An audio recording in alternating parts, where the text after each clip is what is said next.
रे बाप। मोगरा,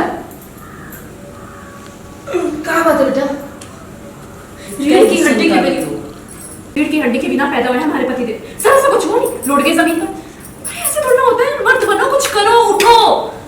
ये तो ऐसे करते जैसे पता नहीं मेले में माँ बाप से बिछड़े दूध पीने बच्चे। ऐसे थोड़ा होता है बेटा। किसी भी इंसान के आज का राज उसके कल में छुपा होता है, मतलब कि उसके बचपन में। देखो कुछ लोग ऐसे होते हैं जो बचपन में जब घर से बाहर किसी से लड़ाई हो जाए ना, उसको पलट के वार करते हैं।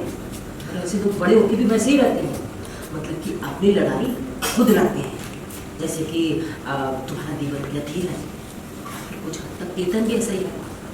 लेकिन कुछ लोग ऐसे नहीं होते हैं, घर के बाहर जरा से भी कुछ लड़ाई हो जाए, झगड़ा हो जाए, कोई भी दिक्कत आ जाए, पैं पैं करके रोते रोते अपने माँ बाप के पास चले जाएंगे और फिर माँ के कमरे में जाके छुप जाएंगे। और ऐसे ही रीढ़ हड्डी रहित इंसान है तुम्हारा पति आशीष। आशीष उन लाडले लोगों में से एक है जो अपने माँ बाप के बहुत चहेते बड़े बेटे होते हैं। हाय हमारी आंखों का तारा, हमारा प्यारा, हमारा बुढ़ापे का सहारा। और ऐसे लोग पूरी जिंदगी सिर्फ आंख बंद करके अपने माँ बाप के पीछे पीछे चलते रहते हैं।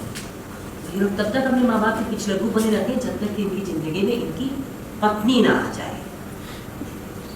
ऐसे लोगों को काबू में करना बहुत आसान होता है, जैसे तुम्हारा पति आशीष।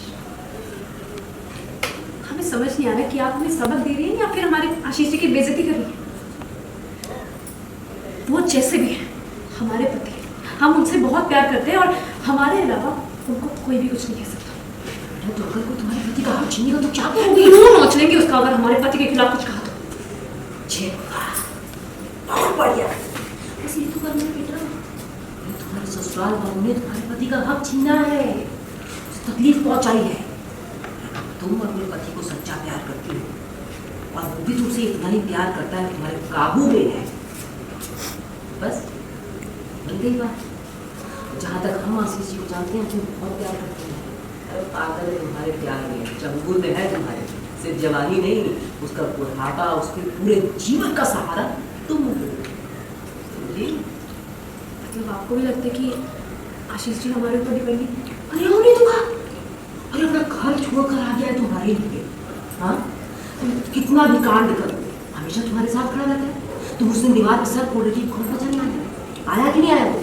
हाँ, तुम्हारी हर गलती कौन देखा कर देगा, हमेशा माफ कर देगा। अब और क्या करके मानोगी, जान लोगी क्या बच्चे की? भाई साहब ने हमें अपने घर बुलाया, इतना जलील किया, दिल खोल के बातें सुनाई, गरियाए, उसके बाद बेइज्जत करके घर से बाहर निकाल दिए। लेकिन इसके बावजूद आशीष उनके साथ नहीं खड़ा, हमारे साथ खड़ा। वो तुम्हारे प्यार में पागल है, तुम्हारे पीछे पीछे चलता है, समझ रही हो? और जब तक तुम्हारे पीछे पीछे चल रहा है तब तक हम इस हारी हुई बाजी को वापस जीत में बदल सकते हैं।